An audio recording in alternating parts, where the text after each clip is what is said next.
Does Klaus have something in common with the second Frozen movie? And more importantly, what makes Klaus so magical even though there is almost no magic at all?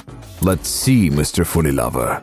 Klaus, which was released last year and amazed us with its art, reveals the unusual story of the appearance of Christmas and tells how people themselves can create a Christmas miracle. It's funny that initially Sergio Pablos, the director of Klaus, didn't want to take on the Christmas theme at all. Oh, really? Why? Well, as Sergio said himself, in the very beginning he made a list of fictional and historical characters, like Dracula, Napoleon, and Joan of Arc. Santa Claus was on the same list, and at first he brushed off the idea of him. But then he wondered whether he could make a Christmas origin story that could stand out among others. That's why the main character of Klaus is not Santa at all. The story is about Jesper Johansson, an extremely spoiled young man who shies away from work and enjoys a luxurious lifestyle thanks to his dad's money. However, he does not get to enjoy it for a long time, since his father, the owner of the postal business, decides to teach him responsibility by sending him to the northernmost point, Smeerensburg. Jesper needs to ensure that at least 6,000 letters are sent and delivered within the island before he can return to the life that is dear to him. Upon his arrival at the gloomy, cold Smeerenburg, he discovers that two warring clans coexist on the island, ready to attack at the first ringing of the bell and do nasty things to each other. And they, objectively, have no reason for enmity. They are just in constant discord, and that's it. Gothic atmosphere, black humor, eerie conditions. Doesn't exactly sound like a common fairy tale, right? It seems that this is exactly what hooked many viewers, including you, Mr. Scoffer. It also makes the plot less dull and less overdramatic. Jesper fails to handle the post on the island at first, but he encounters a man named Klaus who has plenty of toys hidden in an old dusty barn, and also discovers that the local children have hardly any toys. So begins the story of a wonderful friendship that gave people a miracle. By the way, the dynamic between Klaus and Jesper is vaguely reminiscent of Kuzco and Pasha's friendship from The Emperor's New Groove. Still, the characters of Klaus turn out to be completely different. Wait a minute, and where is all the Christmas magic? There are just two island clans that fight each other, toys, the barn, the postman, and an old man named Klaus? Exactly, Mr. Fully Lover. The director didn't even allow the presence of elves.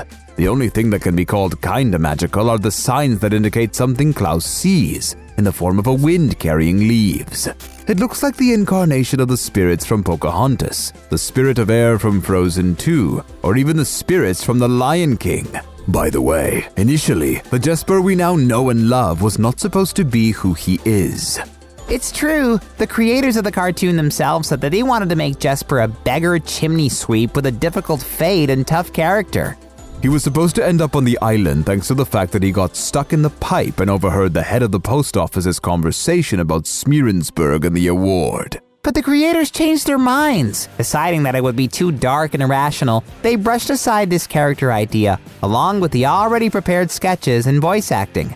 Besides, seeing a spoiled rich brat use his wits to help himself and others and grow up in the best possible way is always enjoyable.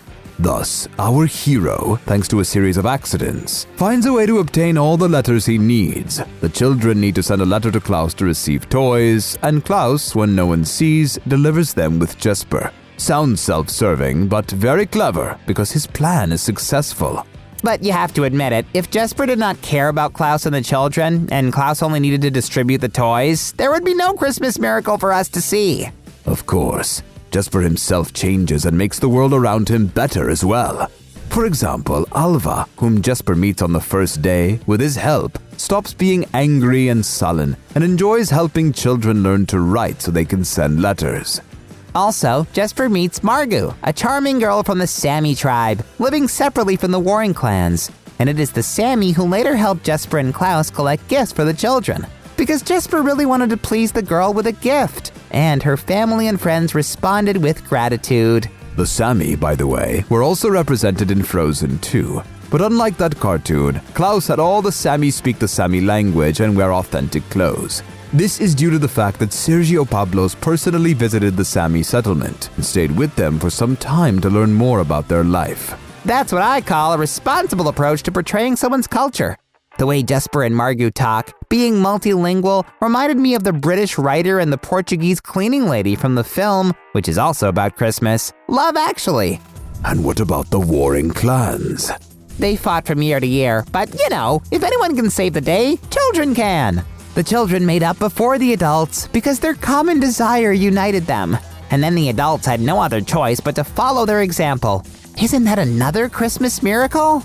No, Mr. Fully Lover. The miracle is that two warring families had been huddling on the same island for so many years without killing each other off. The fans consider this somewhat illogical, as well as the moment when the truth is revealed, especially because Sergio Pablos, who avoided the cliches made by Disney, used one of them himself.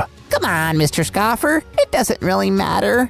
After all, this cliche is actually appropriate here. Without any magic or the will of faith, Jesper decides to help Klaus, to help the children, to fix the situation, and in the end, stay in Smeerenburg. Klaus, who survived the death of his wife, found a family again in Jesper, Alva, and the Sammy, as well as his life's work, making toys and making children happy.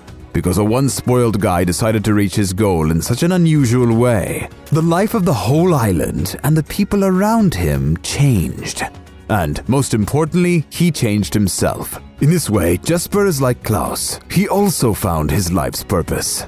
You see, there is a miracle! And this is the miracle that the heroes created themselves on their own. I guess that's the most magical thing about Klaus, how people can make everything better for each other.